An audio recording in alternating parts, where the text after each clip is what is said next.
Welcome back. This is Paint With Me number 3. Today I am going to be doing an abstract watercolor painting inspired by this close-up image of a seashell. I believe this is called an abalone shell or an abalone shell. I just love the shapes and colors, so this is what I'll be working from today. While I paint, I would like to talk about something that has been on my mind lately, which is ironically being stuck. Being stuck as an artist, feeling stuck in life or in a creative endeavor, just being stuck in general. So I'll get to that in a bit. I won't be sketching this drawing beforehand. I'm just going to freehand a similar pattern and go with what feels right. I'm going to start with some simple lines, so for a while that's what you're going to see here. So often I think many of us are plagued with this feeling of being stuck. You know what I'm talking about. Procrastinating or just feeling so blank that you can't move forward. Maybe if you're an artist like me, this looks like you want to create, but you're not sure what to put on the paper. And for a while before I did this painting, I really wasn't sure what I wanted to sit down and do. And I think that can apply to many different aspects of our lives, and not just as an artist, but as maybe a writer or as a project you want to do in your life.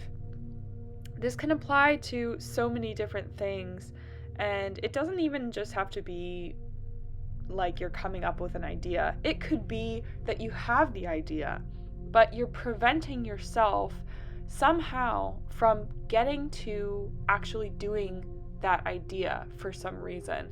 And I want to dive into maybe why we get stuck and potentially how we could get out of it if possible, right? So I'm going to kind of dig into how I've been feeling and how I've been stuck and pick apart the ways that maybe this has manifested in my life and it could manifest in your life, and then get into some solutions about how maybe we could get out of it. So I have come to find that I believe there are two categories that this mindset of being stuck sort of falls into. And the first one is when I have a bunch of ideas, but I can't get myself to execute on them, and I can't exactly start the idea. Like I have maybe a plan or a general concept, but for some reason I find myself just either procrastinating it or for some reason not doing it, right?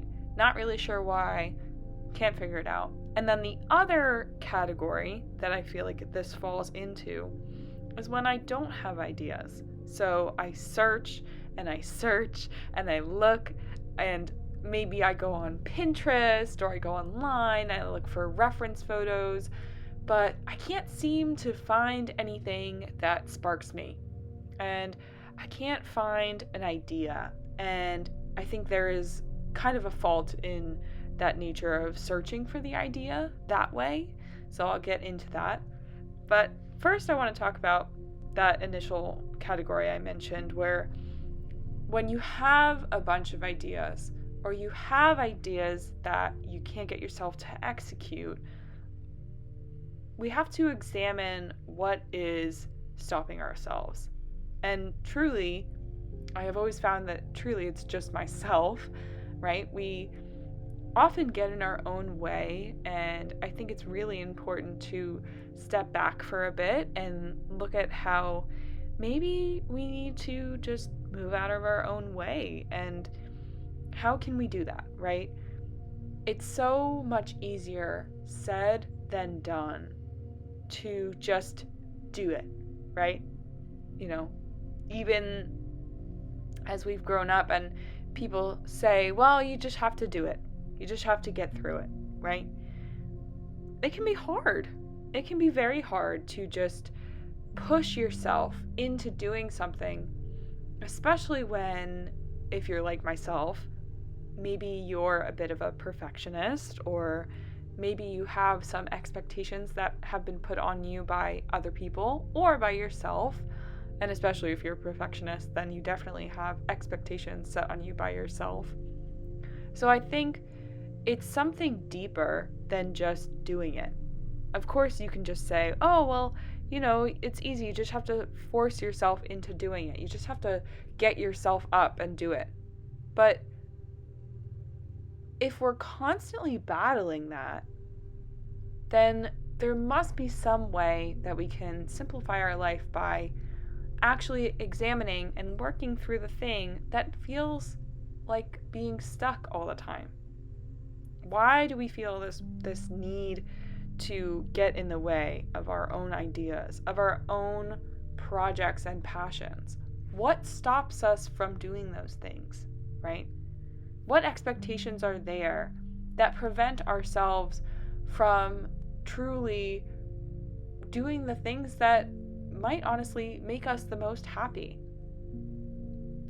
And I know I'm starting to go off on a tangent here, but I really do believe that if we dig a little bit deeper and look at how we are getting in our own way and stepping on the path but blocking ourselves from continuing, then maybe that path would be so much more easier to walk upon if we just moved out of our own way.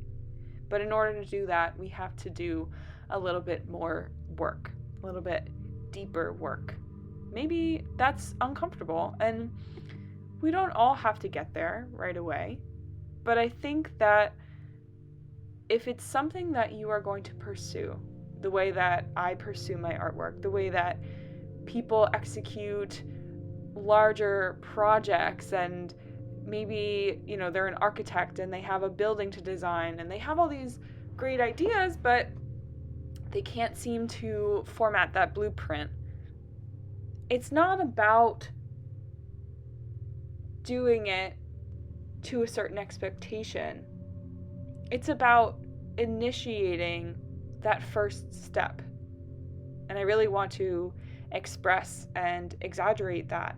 That first step, it's not about being perfect.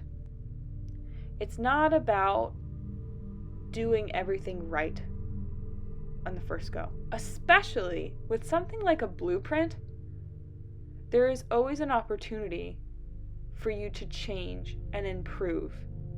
And you will continue to do that, but you can't get there if you're preventing yourself from taking that first step. So I think for myself and for others, I want to share that it's just doing that one first step, even if it's little, even if it's just writing down notes of how you're thinking about the idea, how you're thinking about the blueprint. What is the plan that you have? What are you going to execute? What is a small step that you can take that will become the first step of a longer journey?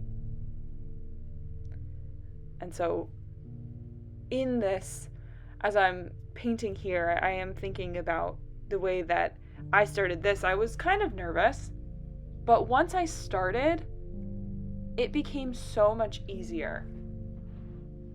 I just had to get over that exaggeration I was giving myself about the importance of that first line. And it's true, especially when you're an artist. I think a blank page is very intimidating. But when you have that blank slate, it can turn into something, and you might not even notice that first line at the end. It might not even be visible. You could cover it up. You could change it completely. So I think that is one of the things that really gets me stuck, is that perfectionism and that desire to want the first step or the first drawing or the first line or whatever it is to be perfect. But it doesn't have to be. Nobody is expecting that of me except for myself. So I need to get out of my own way in that sense. Now, I want to move on to the second category, but I want to take a brief pause and just allow you to kind of meditate on what I've said and think about it and how it might apply to your own life for a bit.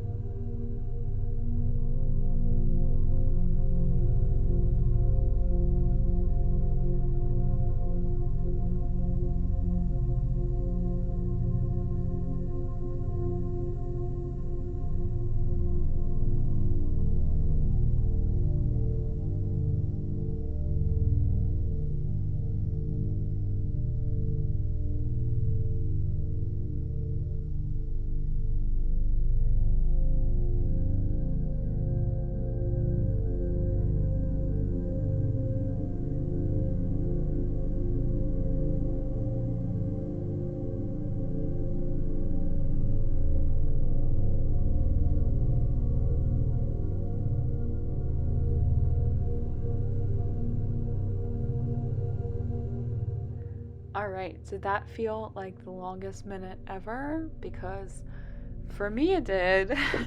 I'm in editing and I do my voiceover alongside the painting as I'm watching it, and I did wait an entire minute and it did feel kind of like a long time. But anyway, let me get back to the focus.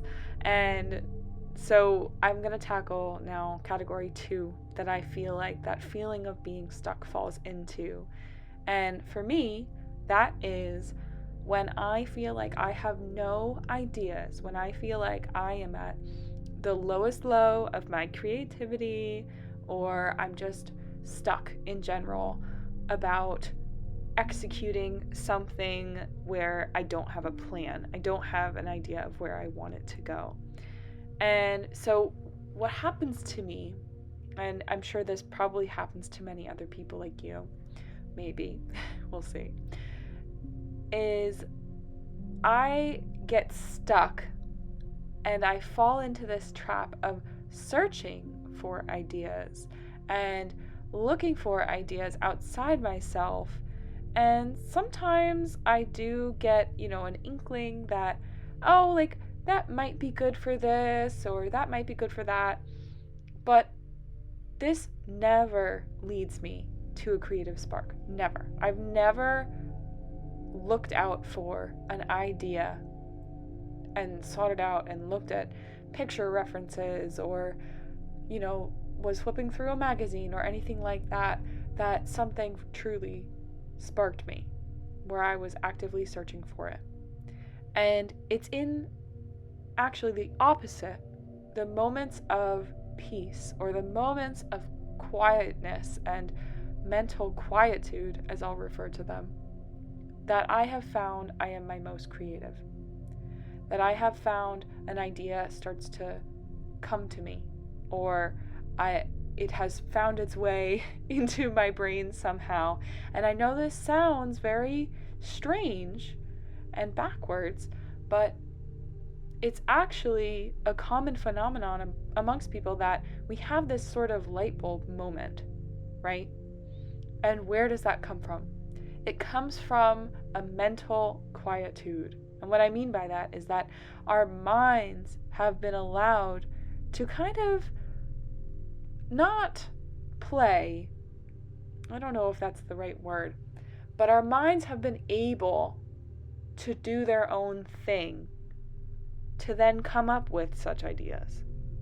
And our brain is such a fascinating organ and basically a mini mega computer up in our head, right?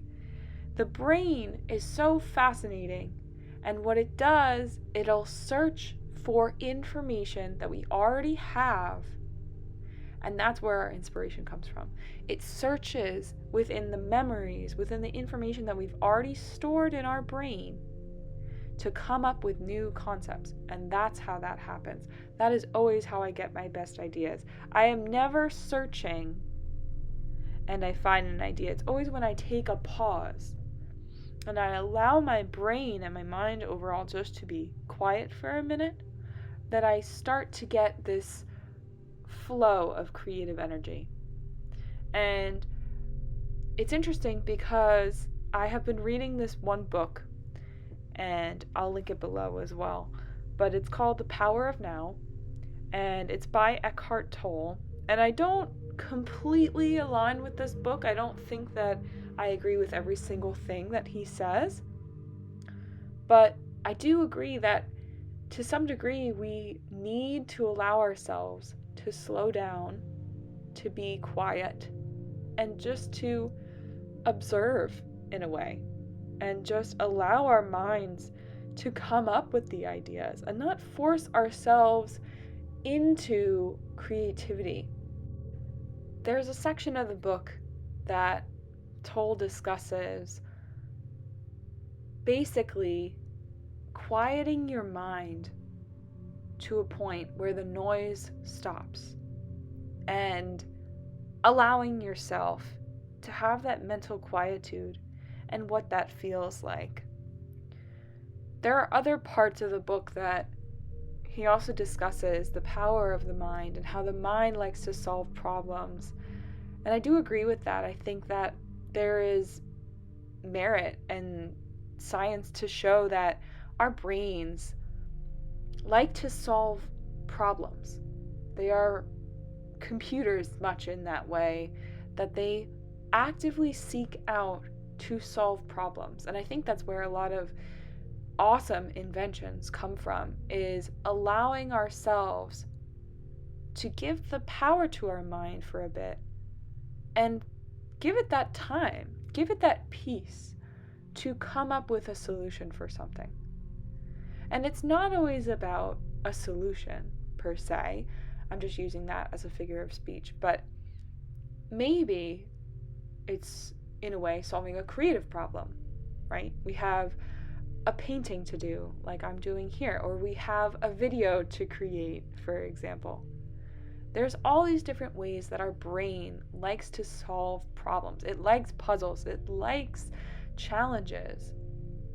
And so if we allow our mind to do that freely, I think that is where the power comes from allowing that mental quietude, giving our brain time to just think and practice that puzzling on its own. I think it's an interesting stance for me to take, especially considering the proposition of this book, The Power of Now, is really about allowing yourself to be present, which is, I think, where that mental quietude comes from. And so here I'm just trying to examine that more deeply through the opposite lens of looking at it through the brain's perspective instead of the body's perspective. We can lead our minds through our body, and we can lead our body through our minds.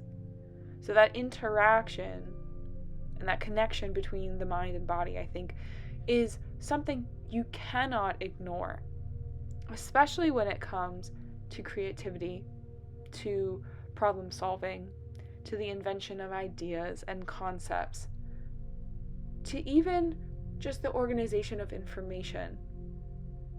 There is a flow between the mind and the body. And so if you're feeling stuck in your mind, you have to lead the body to get the mind unstuck. And if you are stuck in your body, you have to use your mind to get the body unstuck.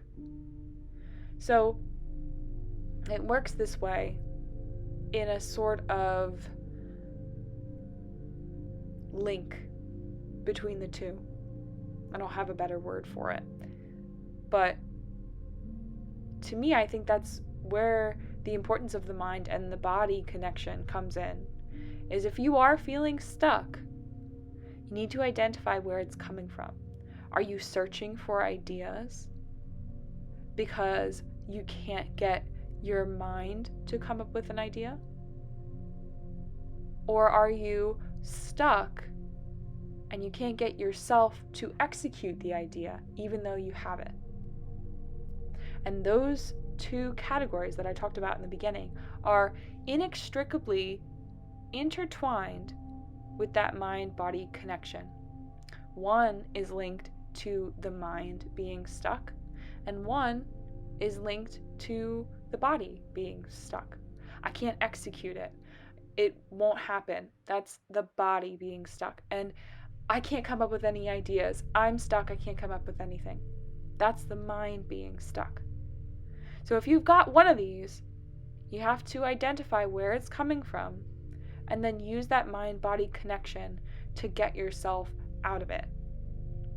If your body is stuck, it's about outthinking the body and forcing yourself to get into the mode where you can actually execute it.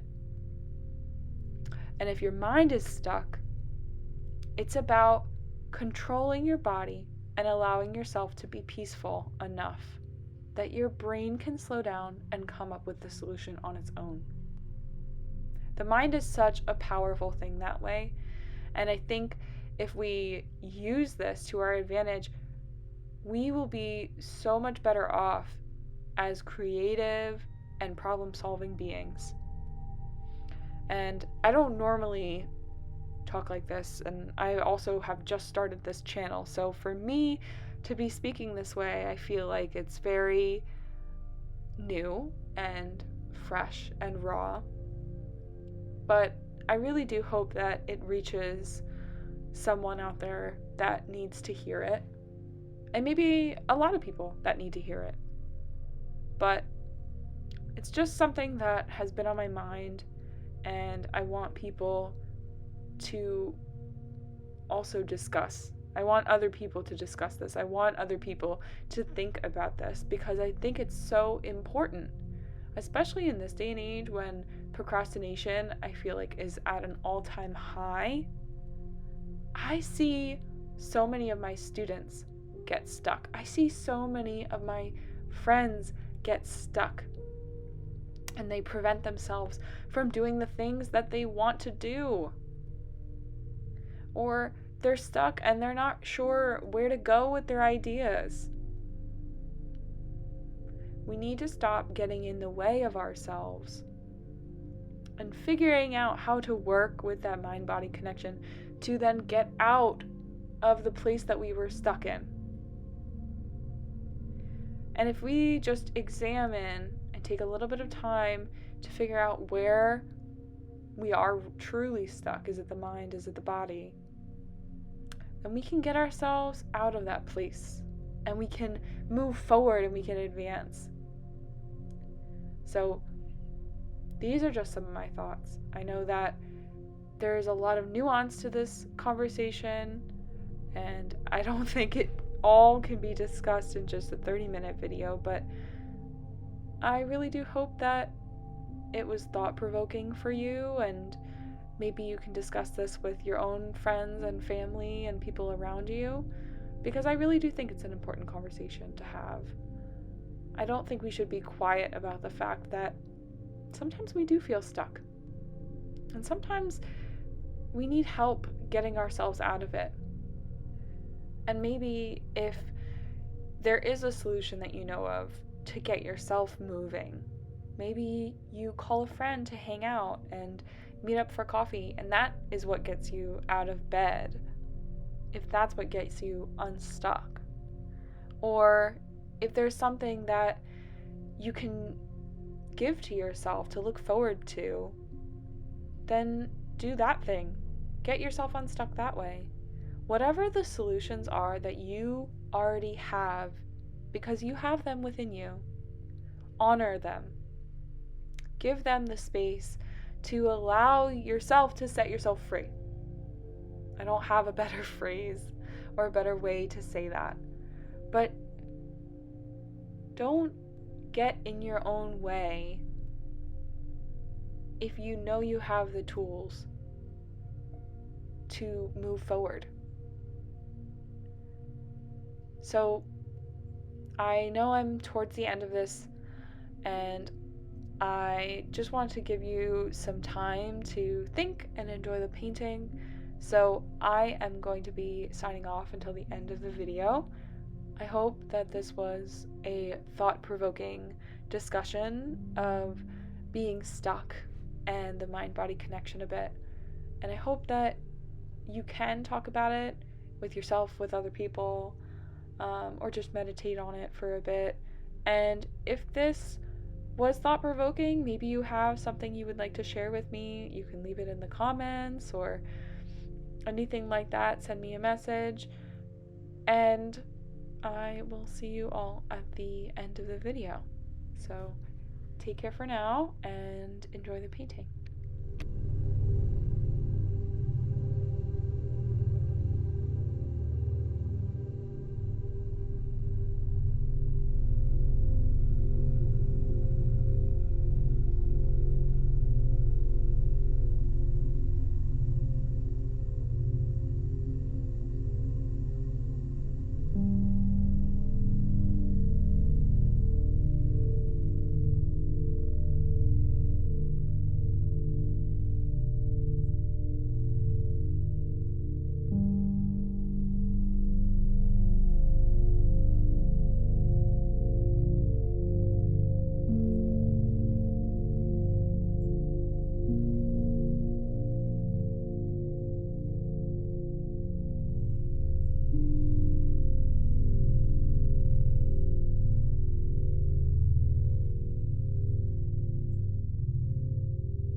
Alright, so here we are. We are at the very end of the painting. I'm just doing some finishing touches here. I really do enjoy watercolor painting and being able to just share my thoughts, and it has been a really wonderful experience to make this content and to share it with you. So I hope that you enjoyed, and here is that reference image again, and here is the final product. I know it's a bit abstract and scaled up, but I hope you enjoyed it, and I will see you all next time. Take care.